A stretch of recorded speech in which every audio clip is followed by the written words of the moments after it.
Hi everyone, hope you all are doing well. My name is Dr. Ira Sharma और मैं आज आपके सामने एक ऐसी कॉमन प्रॉब्लम के बारे में डिस्कशन करने के लिए आई हूँ जो एक पेट की समस्या है और सोसाइटी में काफ़ी प्रेवलेंट है। क्या आपको खाना खाने के बाद पेट में जलन या सीने में जलन का सामना करना पड़ता है? क्या आपको खाना खाने के बाद इवन लाइटर मील्स लेने के बाद हैवीनेस वाली फीलिंग आती है? क्या आपको ब्लोटिंग होती है? क्या इंडाइजेशन है जो बार बार आपको सता रही है? क्या खाना खाने के बाद कुछ देर के बाद आपको खाना रिगर्जिटेट होता है, जिसे खाना मुंह में आना कहते हैं, जिसे खट्टी डकार भी कहा जाता है कॉमन लैंग्वेज में?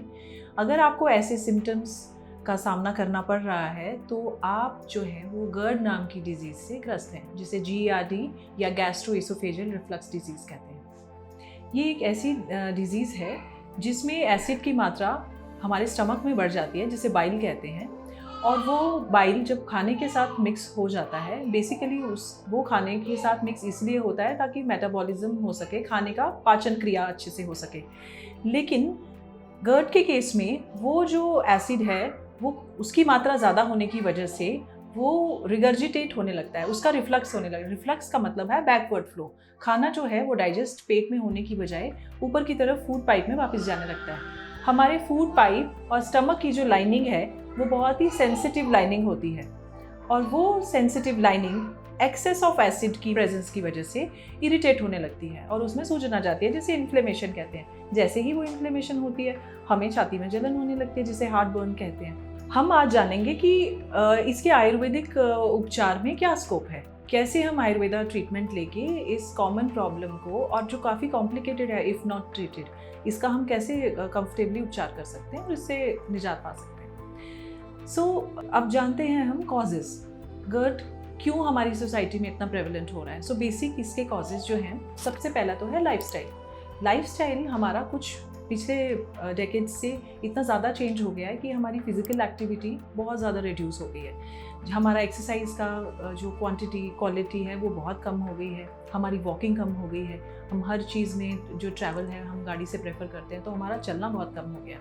सेकेंड, हमारी सिटिंग इंक्रीज़ हो गई है। हम ऑफिस में बैठते हैं, everybody has a sitting job, most of the people, and उनका एक्सरसाइज का अमाउंट, मैं फिर से एक्सरसाइज को यहाँ बोलूँगी, बहुत कम हो गया है।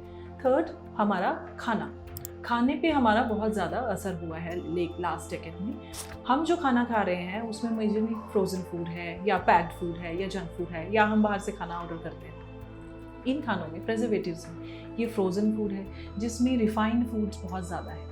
रिफाइंड कंपोनेंट ज़्यादा होने की वजह से उसका डाइजेशन कॉम्प्लिकेटेड हो जाता है। टेस्ट मेकर्स, कलर्स, मसाले, ज़्यादा चिली, बहुत ज़्यादा तेल, ये खाने के अंदर यूज़ होता है, और ये जो है हमारे गैस्ट्रिक म्यूकोसा को इरिटेट करता है। गैस्ट्रिक इरिटेशन की वजह से वहाँ again excess of acid, toxins का एक्यूमुलेशन, इंडाइजेशन की प्रॉब्लम क्रिएट होती है। एक बार जब एसिडिटी हो जाती है, देन अगर वो क्योर नहीं होती, then it ends up in GERD. Next, use of different medications like aspirin, painkillers. There's a list of medicines जिनके यूज से हमें एसिड कंपोनेंट बॉडी में बढ़ जाता है या गैस्ट्रिक लाइनिंग की इरिटेशन होती है। Next cause is, which is very major cause, stress nowadays.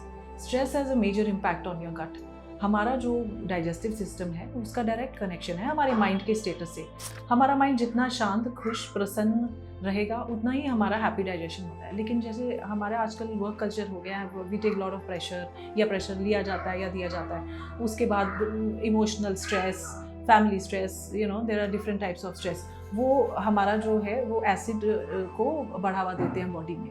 Chemical composition जो है हमारी बॉडी का वो बिगड़ता है उसकी वजह से, and that has a direct impact on the gut. ये एक मेजर कारण है हमारा गैस्ट्रिक इरिटेशन करने के लिए। अब हमें GERD को डायग्नोज करना हो तो हम जानेंगे कि क्या हमारे पास कुछ इन्वेस्टिगेशंस हैं जिनको यूज़ करके हम इसका डायग्नोज कर सकते हैं। सो बेसिकली खून की जांच से ज़्यादा इसका डायग्नोज पता नहीं चलता। बेसिक हम LFT कर सकते हैं, जिससे हम लीवर फंक्शन स्टेटस देख सकते हैं, but that not a major diagnostic tool in diagnosing GERD। हमारे पास एंडोस्कोपी का एक तरीका है जिससे हम अपने फूड पाइप की लाइनिंग और स्टमक का अंदर से मुआयना कर सकते हैं कि उसका क्या स्टेटस है। Apart from that we can do a वेरिंग मील एक्सरे, वो भी बहुत हेल्प करता है हमें। So these are the major two investigation tools in diagnosing GERD।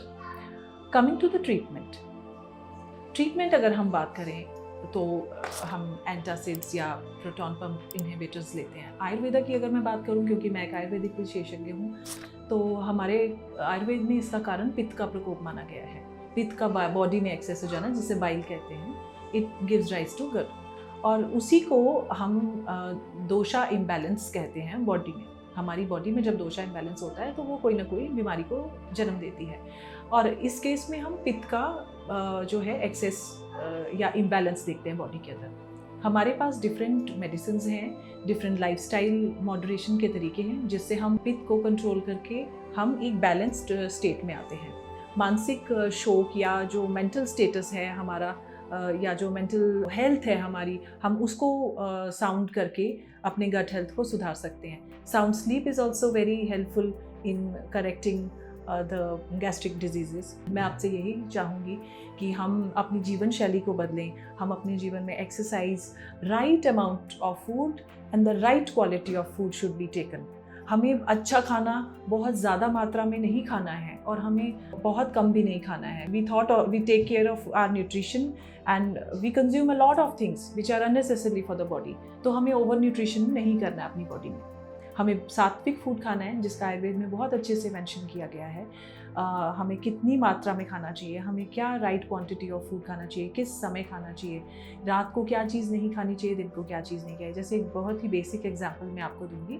हमारे शास्त्रों में मेंशन किया गया है कि रात में दही का कंजम्पशन मना है, रात में दही नहीं खानी चाहिए। लेकिन अगर हम न्यूट्रिशन पार्ट देखें तो दही प्रोटीन है, दही में हेल्दी बैक्टीरिया है, तो कुछ लोग रात को भी इसका सेवन करते हैं, which is absolutely against Ayurveda. So इस बारे में हम और चर्चा करेंगे अपनी नेक्स्ट वीडियो में, जिसमें मैं खाने में क्या खाना है, क्या नहीं खाना है, उस बात पे चर्चा करूँगी। अगर आपको हमारा ये वीडियो अच्छा लगा तो इसे सब्सक्राइब कीजिए, लाइक कीजिए और आगे शेयर कीजिए। Thank you so much.